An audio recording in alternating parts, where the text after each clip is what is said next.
बिस्मिल्लाहिर्रहमानिर्रहीम। अस्सलामुअलैकुम बेटा, क्या हाल है? ठीक ठाक हैं? खुश हैं? बेटा जी, आज हमारा लेक्चर नंबर 14 है और थर्ड इक्वेशन ऑफ मोशन आज हम डिस्कस करने जा रहे हैं। इससे पहले फर्स्ट इक्वेशन और सेकंड इक्वेशन ऑफ मोशन हम पढ़ चुके हैं। मैं उम्मीद रखता हूँ कि वो आपको अच्छे तरीके से समझ आ गई होंगी। अगर उनमें कोई मसला है, कोई बात समझ नहीं आ रही, तो आप मुझसे वो पर्सनल में रब्ता करके समझ सकते हैं। तो बेटा जी, आज का जो लेक्चर है तो हस्बे मामूल थर्ड इक्वेशन ऑफ मोशन को शुरू करने से पहले थोड़ा उसके बारे में जो है चंद अहम चीज़ें हैं वो हम डिस्कस कर लें, ताकि बाद में इसको समझने में हमारे लिए आसानी हो। सबसे पहली बात इसमें जो है एक नई चीज़ है, नया लफ्ज़ है, जो लफ्ज़ है ट्रेपीजियम का। तो ये ट्रेपीजियम का लफ्ज़ यहाँ पे इस्तेमाल होगा। तो ट्रेपीजियम क्या है और ट्रेपीजियम का एरिया कैसे फाइंड आउट करते हैं? देखिए बेटा जी, ट्रेपीजियम जो है ये एक ऐसी क्वाड्रिलेटरल होती है, उर्दू में कहें तो चौकोर, चार कोने वाली, जिसमें चार कोने हैं ओ, ए, बी एंड डी। ये चार कोने हैं। तो इसके अंदर जो दो साइडें होती हैं वो पैरेलल होती हैं और दो साइडें जो हैं वो नॉन पैरेलल होती हैं। और पैरेलल का मतलब आपको पता है कि पैरेलल से मुराद ये होता है कि ऐसी दो साइडें जो कभी भी आपस में क्रॉस ना करें, उसको हम बोलते हैं पैरेलल साइड्स। मसलन आप देखें तो ये जो ओ ए साइड है, ये ओ ए और बी डी, एक मिनट के लिए इसको मैं ख़त्म कर देता हूँ। एक मिनट, ये ख़त्म कर दिया मैंने। तो ये ट्रेपीजियम बना हुआ है। इसमें जो ये साइड है और ये साइड है, जिसको मैंने यहाँ पर इस तरह डबल कट लगा दिया है, तो these two side O A and B D they are parallel side. क्यों?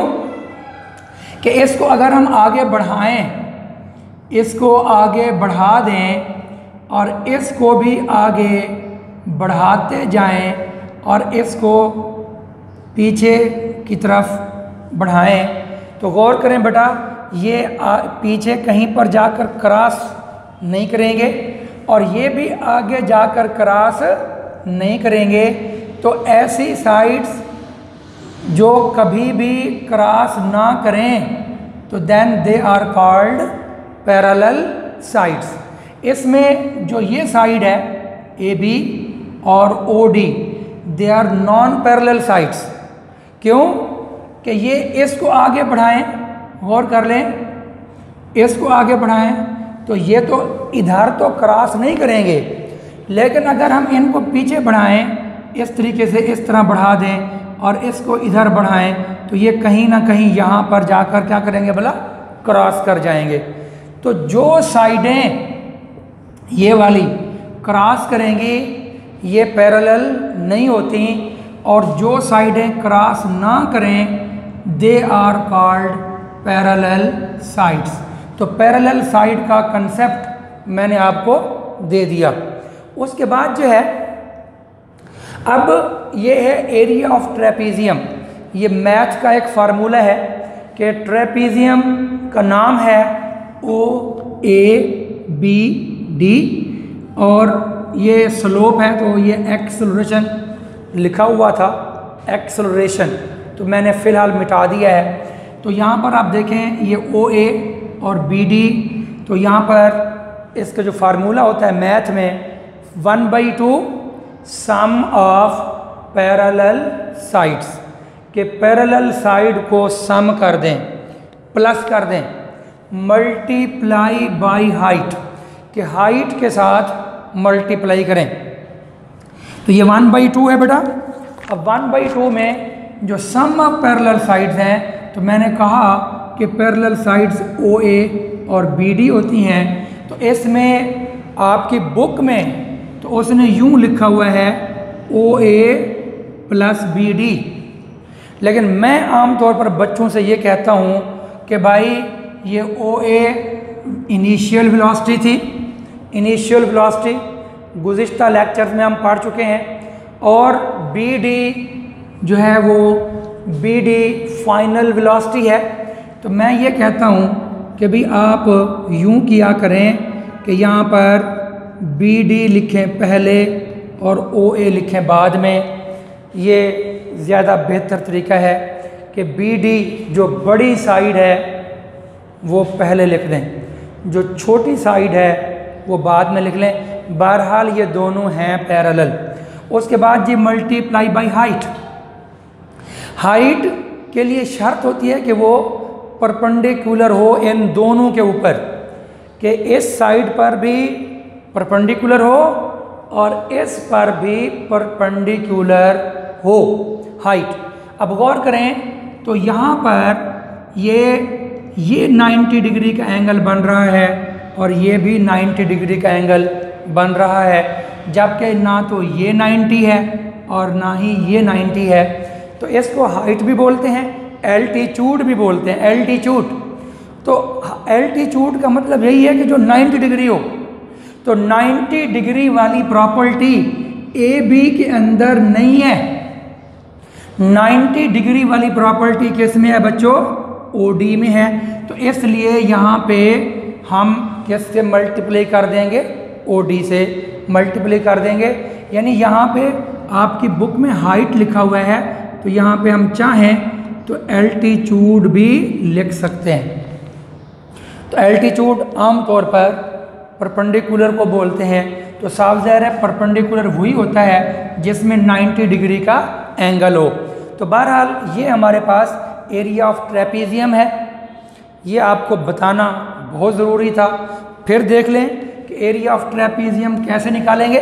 बहुत सिंपल है कि 1/2 ये मैथ का फार्मूला है, और इसमें जो पैरेलल साइड्स हैं, तो पैरेलल साइड्स ओ ए और बी डी हैं, तो इसमें जो बड़ी साइड है वो लिख लें पहले और छोटी साइड लिख लें बाद में। और ये मैं बार बार कह रहा हूँ, इसकी भी वजह आपको लेक्चर के एंड में बतला दूंगा कि ये मैंने बड़ी साइड पहले क्यों लिखवाई है। हालांकि फ़र्क कोई नहीं है, ओ ए यहाँ लिख लें, बी डी यहाँ लिख दें, बस एंड में एक छोटी सी वजह है, इसलिए मैं बार बार कह रहा हूँ कि बी डी लिखें पहले और ओ ए लिखें बाद में। उसके बाद एल्टीट्यूड है, तो एल्टीट्यूड साफ ज़रा ये तो बनता नहीं है, तो एल्टीट्यूड तो यही बन रहा है, इसलिए इसको ओ डी के साथ मल्टीप्लाई कर देंगे। तो ये हमारे पास एरिया ऑफ ट्रेपीजियम होगा। और गुज़िश्ता लेक्चर में मैंने साबित किया था कि ये जो एरिया होता है, ये एरिया बराबर होता है स्पीड टाइम ग्राफ के अंदर। स्पीड टाइम ग्राफ के अंदर जो एरिया होता है वो बराबर होता है भला किसके? भला डिस्टेंस के बराबर। तो इसका मतलब ये हुआ कि हम इसको ना एस के इक्वल भी कह सकते हैं। तो ये बात भी आपको जहन में रहनी चाहिए। जब हम यहाँ आएंगे तो ये चीज़ आपको क्लियर होनी चाहिए। और अगली बात, ये चीज़ें भी हम पहले फर्स्ट इक्वेशन ऑफ मोशन में पढ़ चुके हैं कि B C plus C D. गौर करें, बी सी यहाँ पर हमारे पास क्या मौजूद था? ये B C plus C D, इन दोनों को प्लस कर दें तो बराबर होगा किसके बच्चों? बी डी के बराबर। सी डी उधर जाएगा तो माइनस कर देंगे। तो बी सी की वैल्यू क्या हुई?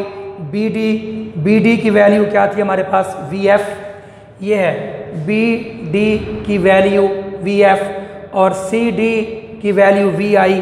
तो वी एफ माइनस वी आई, ये सारी बातें हम फर्स्ट इक्वेशन ऑफ मोशन के अंदर भी डिस्कस कर चुके हैं। और स्लोप ए बी, जो स्लोप होता है वो आपको पता है कि मैथ के मुताबिक स्लोप जो है वो बी सी और ए सी को डिवाइड करने से मिलता है। ये तफसील भी हम पहले पढ़ चुके हैं कि बी सी परपेंडिकुलर और बेस को डिवाइड कर दें तो ये हमारे पास स्लोप आता है। तो स्लोप है, और ये यहाँ पर किसके बराबर है? एक्सेलरेशन के बराबर है। तो एक्सेलरेशन बराबर है बी सी ओवर ए सी। तो ये हमारे पास फार्मूला आ गया। तो ये हमारे इम्पॉर्टेंट इन्फॉर्मेशंस थी, इनको हम यहाँ पर अब इस्तेमाल करने जा रहे हैं। बहुत सिंपल है, क्वेश्चन हमारा अब शुरू हो रहा है।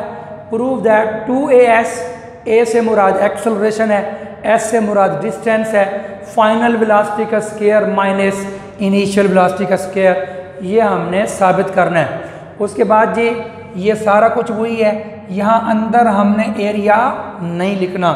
मैंने बताया था कि सेकंड इक्वेशन ऑफ मोशन के लिए यहाँ अंदर एरिया लिखा जाता है, थर्ड में भी नहीं लिखते और फर्स्ट में भी नहीं लिखते।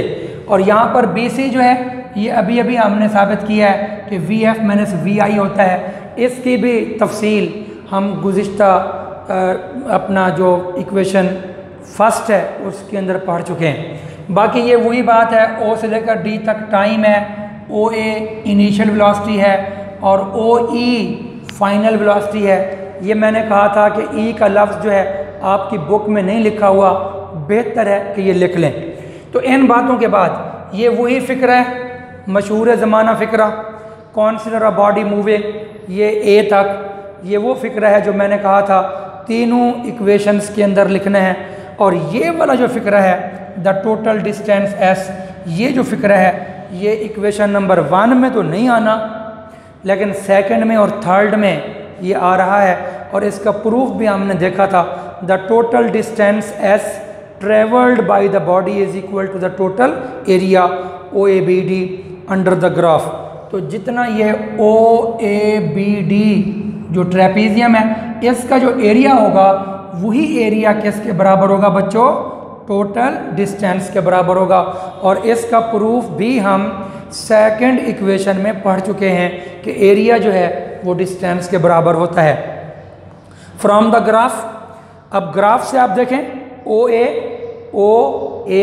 किसके बराबर होता है बच्चों, CD के बराबर, और इसकी वैल्यू क्या होगी VI। OEBD के बराबर है, OEBD के बराबर है और उसकी वैल्यू क्या है बच्चों VF। और BC बराबर है BD माइनस CD, ये वहाँ भी हम पढ़ चुके हैं, और BD की वैल्यू VF माइनस VI, ये BC की वैल्यू है। तो उम्मीद है ये सारी चीज़ क्लियर हो गई। अब हम यहाँ चलते हैं आगे, बहुत सिंपल है। टोटल डिस्टेंस S, तो टोटल जो डिस्टेंस होता है वो एरिया ऑफ ट्रेपीजियम होगा, ठीक है, एरिया ऑफ ट्रेपीजियम। तो एरिया और डिस्टेंस दे आर इक्वल। अब ये टोटल डिस्टेंस को यहाँ पर हमने S कह दिया और एरिया ऑफ ट्रेपीजियम, इसकी तफसील अभी अभी हम यहाँ पर पढ़ चुके हैं कि जो एरिया ऑफ ट्रेपीजियम है half sum of parallel sides multiply by height. अब इसमें जो सम ऑफ पैरेलल साइड्स हैं BD प्लस OA, ये वही है BD plus OA multiply by OD। तो ये चीज़ हो गई। और जो OD है, गौर करें, जो OD है वो किसके बराबर है भला, AC के बराबर है।